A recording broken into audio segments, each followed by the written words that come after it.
शरद पवार के परिवार में घमासान तेज हो गया है। पहले तो अजीत पवार के बेटे पार्थ को एनसीपी के नेताओं ने अनुभवहीन बताकर उनकी बेइज्जती कर दी। फिर सुप्रिया सुले ने पार्थ के बयान को उनके निजी राय बता दिया। लेकिन मामला तब बिगड़ गया जब शरद पवार ने साफ शब्दों में कह दिया कि वे पार्थ की बातों पर जरा भी ध्यान नहीं दे, क्योंकि वो अपरिपक्व है। अपने बेटे पार्थ की इस सार्वजनिक बेइज्जती से अजीत पवार बेहद नाराज हैं और चाचा भतीजे के बीच ठन गई है।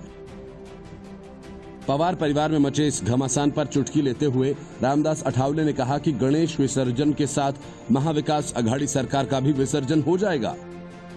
शरद पवार के हाथों बेइज्जत हुए पार्थ पवार के तेवर सख्त हैं। सूत्र बताते हैं कि वे जल्द ही कोई बड़ा फैसला कर सकते हैं। परिवार के मुखिया शरद पवार की बेरुखी से आहत पार्थ पर मरहम लगाने की जिम्मेदारी सुप्रिया सुले ने उठा ली है। सुप्रिया सुले अजीत पवार से मिलने सीधा मंत्रालय पहुंच गईं। हालांकि उन्होंने कहा कि वो अपने संसदीय चुनाव क्षेत्र बारामती से संबंधित किसी काम के लिए अजीत पवार से मिलने आई हैं। इस मुलाकात को लेकर राजनीतिक स्तर पर चर्चाएं चल रही थीं।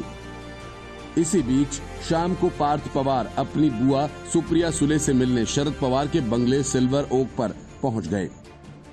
इससे पहले पार्थ के नजदीकी सूत्रों ने यह बड़ी खबर तेजी से फैलाई कि पार्थ पवार शरद पवार के बयान से नाराज हैं और जल्द ही कोई बड़ा फैसला लेने वाले हैं।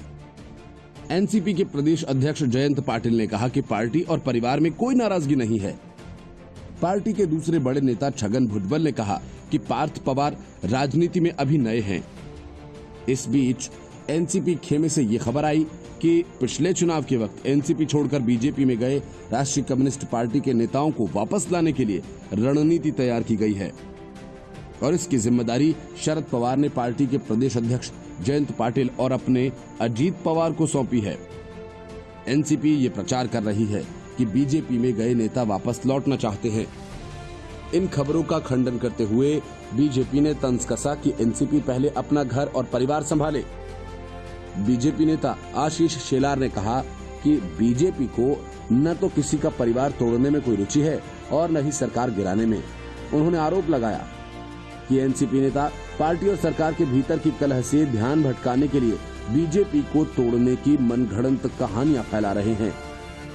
इधर आरपीआई अठावले के नेता और केंद्रीय सामाजिक न्याय मंत्री रामदास अठावले ने बयान दिया कि गणपति विसर्जन के साथ साथ महाविकास अघाड़ी सरकार का भी विसर्जन हो जाएगा। Bureau report, news of India.